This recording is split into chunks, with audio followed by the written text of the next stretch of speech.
Hello, Carl Ponto from Squash and Stretch Productions. So if you're a small business owner or you're a startup founder, what are people really buying from you? It's not your product or your service. In most cases, what people are buying from you or what they're investing in is you. It's who you are and why you do what you do that really helps you stand out and differentiate yourself from your competition, from all the other startups and small businesses out there.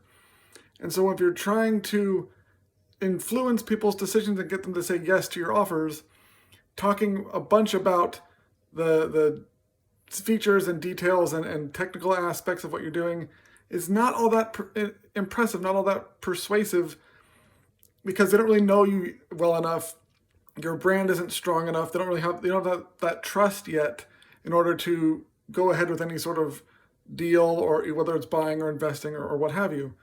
So the way to overcome that is to talk more about yourself and your beliefs and your values and who you are as a human being and who your team members are and what you guys really care about. Because when your audience sees that you share their beliefs, you care about the same things, you're working on it, have a common purpose in life, a common calling for why you do what you do, and how working with you is going to help you both increase the odds of making that future, making that purpose, making that mission actually happen. That's the sort of messaging, the sort of stories that'll build that trust really quickly with your best clients, with your best investors. And especially in the first meeting, if you're in like a B2B space or selling professional services or selling like a non-commoditized thing, people aren't going to buy from you on the first meeting anyway, or they're not going to invest in that first pitch. They're basically just trying to get the second meeting with them. And so, again, getting to know you and your aspirations and what drives you as a person is going to get you more often that second meeting, because people are going to feel like they can trust you, that they feel safe around you, that you guys are a good fit to work together.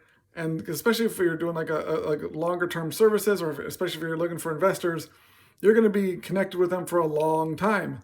So really showing who you are and what you care about and your values is a really powerful way for you to get that next meeting and start the conversation, start the relationships on the right foot, instead of diving right into all the nitty-gritty facts and figures and details and data that you find interesting, but oftentimes your clients or the person you're talking to isn't really ready to talk about that. And actually, on a physical level, their brain is not processing the information in the same part of the brain that you're using to convey the information.